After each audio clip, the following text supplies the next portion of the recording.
చేస్తాం.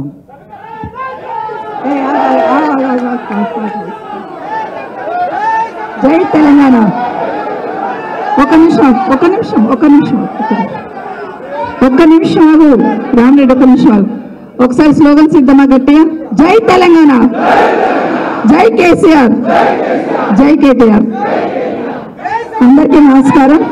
వేదిక మీద ఉన్న సభాధ్యక్షులు మన వికారాబాద్ పార్టీ అధ్యక్షులు ఆనంద్ గారికి, అదేవిధంగా మన కార్యక్రమానికి ముఖ్య అతిథిగా వచ్చిన మనందరి అభిమాన నాయకులు కేసీఆర్ గారు అయితే ఇక్కడ హైదరాబాద్ చుట్టుపక్కల కానీ కేసీఆర్ గారికి తగ్గ తనయుడుగా మనందరి మధ్యలో ఉన్న మన సోదరులు పార్టీ వర్కింగ్ ప్రెసిడెంట్ గారు కేటీ రామారావు గారికి, అదేవిధంగా గాంధీ గారు విప్పుగా పనిచేస్తున్నారు. వారు పెద్ద నియోజకవర్గం షేర్లింగంపల్లి. పొద్దున్న లేచి ఎప్పుడు ఫోన్ చేసినా కాన్ఫరెన్స్లో ఉన్నంటాడు, రాత్రి ఫోన్ చేస్తే కాన్ఫరెన్స్లో ఉన్నంటాడు. వాళ్ళ పీ ఎత్తుతాడు, ఎప్పుడు చేసినా వాళ్ళ పీ ఎత్తుతుంటాడు. సో వారితో పాటు గాంధీ గారికి, అదేవిధంగా చేవెళ్ళ శాసనసభ్యులు సోదరులు, ఈరోజు అందరూ స్పెషల్ అటెన్షన్ ఎక్కడ ఉందంటే చేవెళ్ళ మీద ఉంది. చేవెళ్ళ అంటే చేవెళ్ళ ఎమ్మెల్యే మీద ఉంది. సో మా సోదరులు యాదయ్య గారికి, దయానంద్ గుప్తా గారికి, పరిగి శాసనసభ్యుల సోదరులు, మాజీ శాసనసభ్యుల సోదరులు మన మహేష్ గారికి, డాక్టర్ సంజయ్ గారికి. అసెంబ్లీలో బాగా అల్లరి చేస్తుంటాడు డాక్టర్, కానీ వెనకాల మాత్రం బాగా అవతలకు మట్టి గట్టి చెప్తుంటాడు సమాధానం. సంజయ్ గారికి, అదేవిధంగా మా సోదరులు తాండూరు సోదరులు శాసనసభ్యులు, మాజీ శాసనసభ్యులు రేవంత్ రెడ్డి గారికి, అదేవిధంగా మన అభ్యర్థి కాసాని జ్ఞానేశ్వర్ గారికి, నాగేంద్ర గౌడ్ గారికి, కృష్ణమూర్తి గారికి, అదేవిధంగా విజయ్ కుమార్ గారు మాజీ మన మున్సిపల్ జిల్లా పరిషత్ వైస్ చైర్మన్ గారికి, ప్రస్తుత వికారాబాద్ జిల్లా పరిషత్ వైస్ చైర్మన్ గారికి, వేదిక మీద ఉన్న గౌరవ కార్పొరేటర్స్ కి, గౌరవ మేయర్స్ కి, చైర్మన్స్ కి, మున్సిపల్ చైర్మన్స్ కి, జెడ్పీటీసీలు, ఎంపీపీలు, చాలా మంది హోదాలో ఉన్న వాళ్ళందరూ ముఖ్యంగా కూర్చున్నారు. ఎంపీటీసీలు కావచ్చు, అదేవిధంగా కౌన్సిలర్స్ కావచ్చు, కార్పొరేటర్స్ కావచ్చు, పార్టీ అధ్యక్షులు అందరికీ కూడా, చేవెళ్ళ నియోజకవర్గం నుండి వచ్చిన ప్రతి ఒక్కరికి, తాండూరు, వికారాబాద్, పరిగి, చేవెళ్ళ, రాజేంద్ర నగర్, మహేశ్వరం, షేర్లింగంపల్లి ఈ ప్రాంతాల నుండి వచ్చిన అందరికీ కూడా పేరు పేరున చేతులు జరగచ్చు నమస్కరిస్తున్నాను. గాంధీ గారు మాట్లాడుతూ చేవెళ్ళ చెల్లెమ్మ అన్నాడు. మనసు పులకరించిపోతుంటుంది అట్లా నాకు చేవెళ్ళ చెల్లెమ్మ అనగానే. ఎందుకంటే అది ఇంటి పేరులాగా అయిపోయింది. చాలా సంతోషం.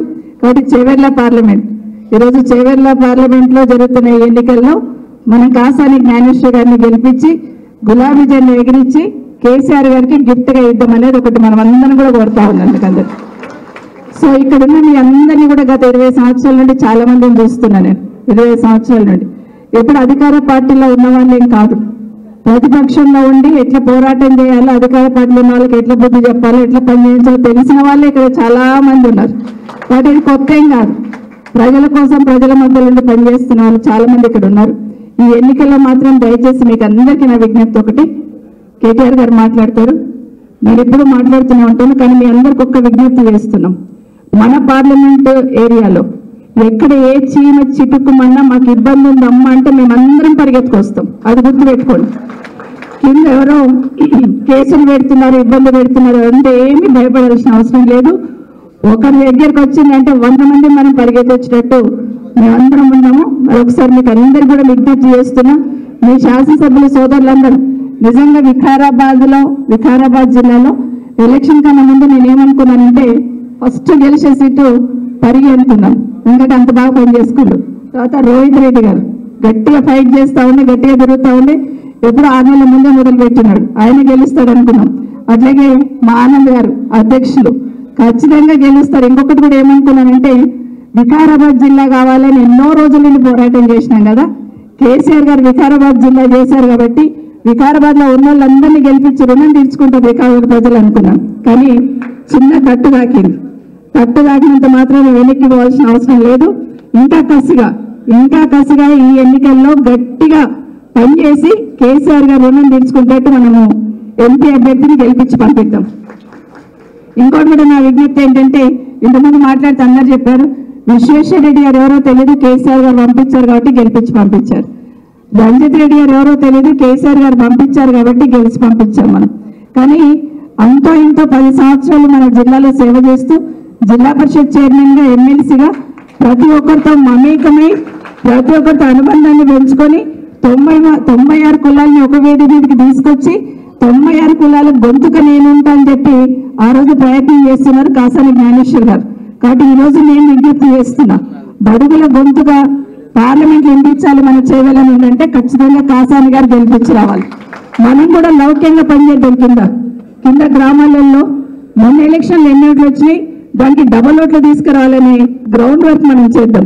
అవతల పార్టీలో ఉన్నోడైనా కానివ్వండి, జ్ఞానేశ్వర్ గారికి ఈసారి గెలిపిద్దాం, పంపిద్దామని మనం అందరం చెప్తే తప్పకుండా అందరూ కూడా ఆశీర్దిస్తారు, అందరు కూడా గెలిపిస్తారని కూడా మనం చేస్తున్నాం. ఇంకోటి కేసీఆర్ గారు ఏం చేసిందని మాట్లాడుతున్న వాళ్ళకి ప్రతి ఒక్కరికి కూడా ఈరోజు ఆ ప్రస్తావన రాకుండా ఉండడానికి అధికార పార్టీ వాళ్ళు ఒక జిమ్మిక్ ప్లే చేస్తూ ఉన్నారు. నా విజ్ఞప్తి ఏంటంటే, ఇంతకుముందు తమ్ముడు మాట్లాడుతూ చెప్తున్నాడు కేసీఆర్ గారు నిశానా జరిపేస్తామని. తెలంగాణ రాష్ట్రం అని పలికిన రోజులు పక్కన కేసీఆర్ పదం అనిపిస్తూ ఉంటుంది. సో ఇప్పుడే గాంధీ గారు చెప్తున్నారు, అమ్మ మార్పు మార్పు అన్నారు కదా, కాంగ్రెస్ లో మార్పు మొదలుగా తీసుకొస్తూనే ఉన్నారు.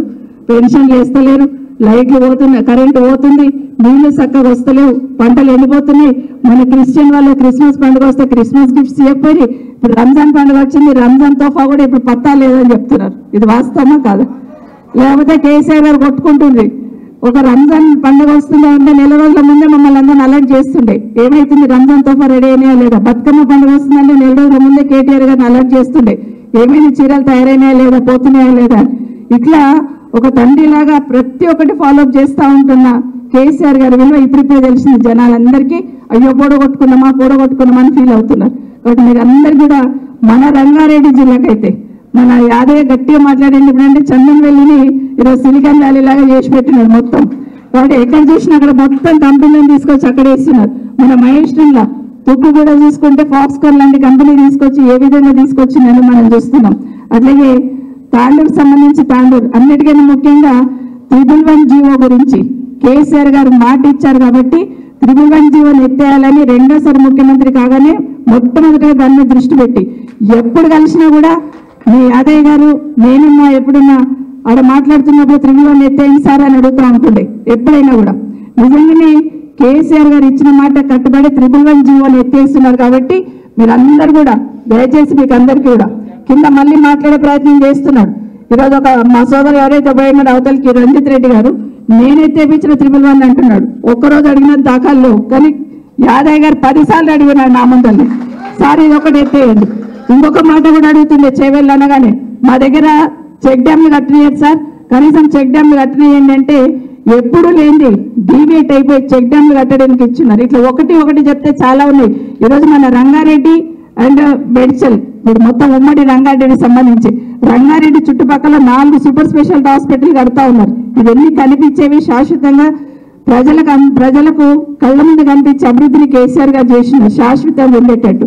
ఈరోజు విచిత్రం ఏంటంటే ఇటు మల్కాజ్గిరి కానీ ఇక్కడ కానీ ఇప్పుడే మంత్రి మన కేటీ రామారావు గారు అంటా ఉన్నారు, ఇక్కడ ఇద్దరు ఎంపీ క్యాండిడేట్లు ఎవరైతే అవతలికి వెళ్ళి బీజేపీకి వెళ్ళి కాంగ్రెస్కి వెళ్ళి కొట్లాడుతున్నారో కేసీఆర్ గారు పుణ్యాన్ని వాళ్ళు ఎంపీ అయినారు, రాజకీయంగా వాళ్ళకి అనుభవం వచ్చింది.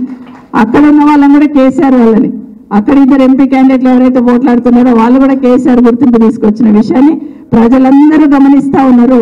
కాబట్టి మీకు అందరు కూడా విజ్ఞప్తి ఏంటంటే కష్టకాలంలో ఖచ్చితంగా పార్టీకి ఈరోజు ఒక్కరొక్కరికి మీకున్న కసి ఏంటో మాకు కింద తెలుసు. ఇంకొకటి ఏంటంటే నాకు బాధేసేది ఉంది, కార్యకర్తల కష్టం మీద కేసీఆర్ గారి నాయకత్వం మీద పార్టీ గుర్తు మీద గెలిచి అవతలకు పోయినారు వీళ్ళందరూ. కార్యకర్తలను తక్కువ అంచనా వేసి ఇడైతే ఓడిపోతామేమో అక్కడ పోతే నేను గెలుస్తామేమో అనుకుంటా ఉన్నారు. కార్యకర్తల శక్తి అనేది చూపించాల్సిన బాధ్యత ఇప్పుడు మీ అందరి మీద ఉంది. ఎందుకంటే మిమ్మల్ని మనం తక్కువ వేస్తున్నారు, మన కార్యకర్తలందరినీ మన శక్తిని తక్కువ వేస్తున్నారు, మన నాయకుల శక్తిని తక్కువ వేస్తున్నారు. కేసీఆర్ గారు ఏంటి, కేసీఆర్ గారి సైన్యం పని ఎట్లుంటుందని ఖచ్చితంగా చేసి చూపిద్దామని మీకు అందరూ కూడా మరొకసారి విజ్ఞప్తి చేస్తున్నాను.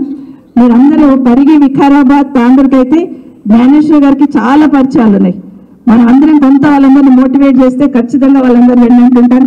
గాంధీ గారు కానీ గాంధీ గారితో ఎప్పుడు నేను కొట్లాడుతుంటే కేటీఆర్ గారు షేర్లింగంపల్లి వచ్చినప్పుడల్లా గాంధీ గారికి కేటీఆర్ గారు మాట్లాడుతున్నప్పుడు నేను చెప్తుంటే అన్ని డబ్బులు తీసుకొచ్చి అన్ని డెవలప్మెంట్ అంతా షేర్లింగంపల్లి చేశాడు ఏంటండి మంత్రి గారు అని గొడవ పడుతుంటున్నాను. ఎందుకంటే ఆ ఫ్లైఓవర్లు స్కైవేలు అవన్నీ చూస్తూ అండర్ పాస్లు చూస్తూ ఉంటే రజనీకాంత్ లాంటి వాళ్ళు వచ్చి అసలు హైదరాబాద్ అయినా అన్నారంటే అది ఎవరి గుర్తింపు, ఎవరి అభివృద్ధి? కేసీఆర్ గారు చేసింది, కేటీఆర్ గారు చేసింది కదా. ఈ రోజు మాట్లాడుతూ ఉన్నారు చిల్లర రాజకీయాలు, చిల్లర మీడియా మాట్లాడుతూ ఉన్నారు.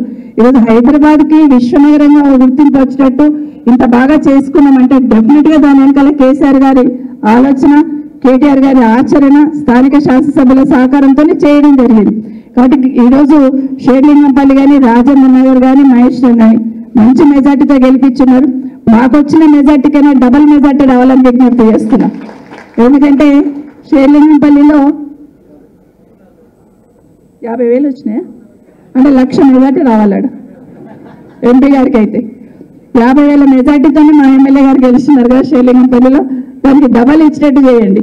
రాజేంద్ర నగర్ ఎమ్మెల్యే గారు మొన్ననే చెప్పినారు, పొద్దున ఫోన్ చేసి అక్క నా కూతురు పెళ్ళి ఉంది కాబట్టి నేను రాలేకపోతున్నామో నా మాటగా కూడా చెప్పండి. అందుకే చంద్రారెడ్డితో ముందు మాట్లాడించిన, ఎందుకంటే వాళ్ళ కాన్స్టిట్యూన్సీకి వెళ్ళి మొదలు పెట్టిన. నా మాటగా చెప్పండి అక్క, పెళ్లి కూతుర్ని చేస్తున్నాము, మన్మరాలది పెళ్లి కూతుర్ని చేస్తున్నాము, 31st రోజు పెళ్లి ఉంది కాబట్టి నేను ఉండాలక్క, నా మాటగా చెప్పండి అన్నారు. కాబట్టి నేను చెప్తున్నాను గట్టిగా. అందుకే ఫస్ట్ చంద్రారెడ్డితోనే మాట్లాడించినాం. ఇంకొక మాట చెప్తున్నాను, నాకు ప్రకాష్ ఏం చెప్పిందంటే అక్క నా కాన్స్టిట్యూన్సీలో నాకు 32,000 వచ్చినాయి, నేను 64,000 తెస్తాక ఛాలెంజ్ చెప్తున్నా. మరి మీ కాన్స్టిట్యూన్సీలో మీకు 26,000 వచ్చినాయి, మరి మీరు కూడా తీసుకురావాలి, అట్లాగే మీ వాళ్ళకి చెప్పండి అన్నారు. ఇది కూడా ఛాలెంజ్ అయ్యి దయచేసి గుర్తుపెట్టుకోండి. మళ్ళీ కొంచెం దాకా వచ్చినాయి డబల్. దయచేసి నా రిక్వెస్ట్ ఏంటంటే ఇది సరదాగా అంటలేను నేను, మన ఊర్లలో మన డివిజన్లలో మనకు వచ్చిన ఓట్లను, మొన్న వచ్చిన ఓట్లను బేరీజ్ వేసుకొని దాన్ని డబల్ తీసుకురావాలని చేస్తే చాలు, ఖచ్చితంగా మనం గెలిచొస్తాం. ఇంకొకటి కూడా చెప్తున్నా, మా ఎన్నికలు అయిపోయినాయి, మేము పైన కూర్చున్నాం, కానీ రేపు భవిష్యత్తులో మా ఆలోచన అంతా ఏముంటుందంటే మిమ్మల్ని కూడా కుర్చీల మీద కూర్చోబెట్టుకోవాలి. సర్పంచ్ కావచ్చు, ఎంపీటీసీలు కావచ్చు, కౌన్సిలర్లు కావచ్చు, కార్పొరేటర్లు కావచ్చు, మిమ్మల్ని గెలిపించుకోవాలి.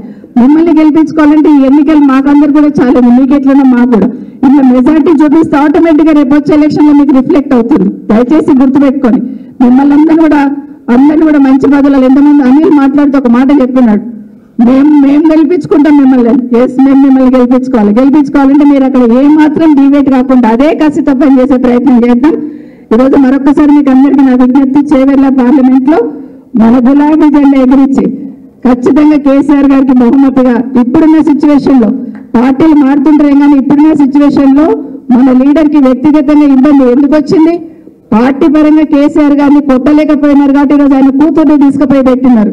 ఒక్కసారి ఆలోచించలేరా? ఆ విధంగానే ఆయన డిమోరలైజ్ అవుతాడేమో, ఆ విధంగానే సైలెంట్ అయిపోతాడేమో కార్యకర్తలని కాదు, ఇంకా కసిగా పనిచేసే ప్రయత్నం చేద్దాం. ఎందుకంటే ఆ విధంగా ప్రయత్నం చేసి ఇవన్నీ కూడా అపవాదులే, ఇదేది కూడా నిజం కాదని తెలిసేటట్టు ఖచ్చితంగా చేయాల్సిన అవసరం ఉంది. ఎందుకు చేస్తున్నారు ఇదంతా కింది స్థాయిలో చెప్పాల్సిన అవసరం ఉంటుంది.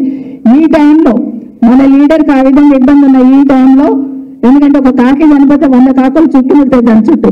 కానీ ఈరోజు కేసీఆర్ గారి బిడ్డ అక్కడ ఉన్నప్పుడు ఈ టైంలో పార్టీ మారాలని నిర్ణయం తీసుకుంటున్న వాళ్ళు మానవత్వం లేని వాళ్ళని మాత్రం గుర్తు చేస్తున్నాం. ఎందుకంటే అది గుర్తుపెట్టుకొని మరొకసారి మీకు అందరు కూడా విజ్ఞప్తి, 13వ తారీఖు నాడు కేసీఆర్ గారి మీటింగ్ మనం చేవెళ్ళలో పెట్టుకున్నాం. మనము అవతల మొత్తం రాష్ట్ర వ్యాప్తంగా మొత్తం మీటింగ్ తీసుకొచ్చి మన తుక్కుగూడలో పెడుతున్నారు. రాష్ట్రం అంతా వస్తారట అక్కడికి, కానీ మనం చేవెళ్ళ పార్లమెంట్కి వెళ్ళి మాత్రమే వస్తాం. గుర్తుపెట్టుకోండి, వాళ్ళు రాష్ట్రం అంతా తీసుకొస్తారంట తుక్కుగూడకి, కర్ణాటక వెళ్ళి కూడా తీసుకొస్తారు వాళ్ళు కావాలంటే. కరెక్ట్ అని చెప్పండి, కర్ణాటక వెళ్ళి కూడా తెచ్చుకుంటారు.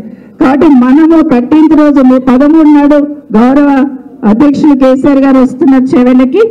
అందరినీ కూడా టీఆర్ఎస్ పార్టీ అంటే అభిమానించే వాళ్ళందరినీ కూడా ఖచ్చితంగా మనం కేసీఆర్ గారి మీటింగ్ తీసుకొచ్చి పెద్ద ఎత్తున ఎక్కడ చూసినా గులాబీ కండువా, గులాబీ జెండా ఎగిరేటట్టు, ఎదుటి వాళ్ళ గుండెలు అదిరిపోయేటట్టు ఆ మీటింగ్ చేసుకున్నాం. దయచేసి అందరం ఇన్వాల్వ్ అయ్యామని తెలియజేసుకుంటూ జై తెలంగాణ, జై కేసీఆర్.